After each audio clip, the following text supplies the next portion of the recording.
Hello students, welcome to a new video from the chapter Chemical Kinetics. So here we are going to discuss a new NCERT question, that is a first order reaction has a rate constant 1.15 into 10 to the power minus 3. एक first order reaction है, उसका rate constant that means K की value आपको given है, कितनी given है 1.15 into 10 to the power minus 3.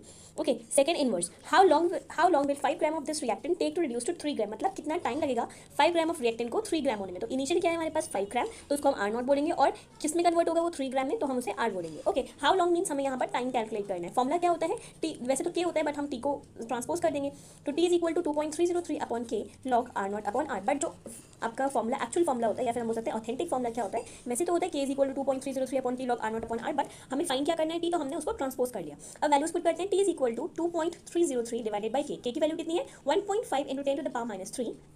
अब आपके पास क्या है लॉग R0. R0 हमारे पास कितना है 5 divided by log R. Log R की वैल्यू आपके पास कितनी है, आपके पास R की वैल्यू है 3. ओके, अब जब ये लॉग की वैल्यूज डिवाइड में होती हैं तो हम उसे सब्ट्रैक्शन में ले जाते हैं. तो T is equal to 2.303 divided by 1.5. अब ये 10 टू द पावर माइनस 3 को हम न्यूमरेटर में ले जाएंगे, then it will become 10 to the power plus 3. तो ये क्या हो जाएगा लॉग 5 माइनस लॉग 3. डिवाइड में जब लॉग्स होते हैं तो हम उसे सब्ट्रैक्ट कर देते हैं. तो लॉग 5 माइनस लॉग 3. अब हम नेक्स्ट मूव करते हैं. तो T इज इक्वल टू जब आप 2.303 की 10 टू द पावर 3 से मल्टीप्लाई कराएंगे then you will get 2303 divided by time. आपके पास कितना है टाइम, आपके पास क्वेश्चन में ही गिवन है 1.15. अब लॉग R0 मींस लॉग 5 की वैल्यू कितनी होती है, लॉग 5 की वैल्यू होती है 0.6990 और लॉग 3 की वैल्यू कितनी होती है 0.4771. अब क्या करेंगे हम, ये जो लॉग की वैल्यूज हैं जो अभी हमने पुट करी है उनको हम सब्ट्रैक्ट कर देंगे. 2.303 और 1.15 को ऐसे ही नोट करेंगे. अब क्या करेंगे हम, अब हम सब्ट्रैक्ट करके आंसर नोट करेंगे. 0.6990 में से 47711 आप माइनस करेंगे 0.4771, देन यू विल गेट 0.2219. तो आप मल्टीप्लाई कर देंगे 0.2219 से. अब क्या होगा बोर्ड मास के अकॉर्डिंग पहले हम 1.15 को डिवाइड करेंगे 2303 से. सो जब आप डिवाइड करेंगे 2.303 को 1.15 से, देन यू विल गेट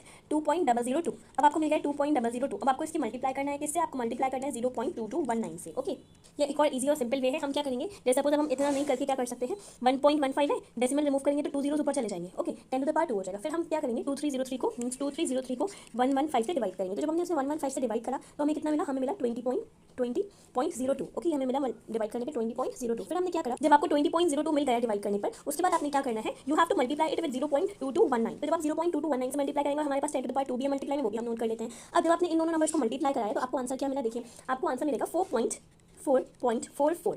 ठीक है, 4.443 मिल रहा है. अब बाकी आगे और डेसिमल्स भी आएंगे बट हम 3 डेसिमल के बाद 3 डिजिट्स तक नोट कर लेते हैं. अब उसके बाद हमें इसकी मल्टीप्लाई कैसे करना है, 10 टू द पावर 2 से करना है. जब मल्टीप्लाई 10 टू द पावर 2 से करेंगे तो डेसिमल राइट साइड शिफ्ट होंगे.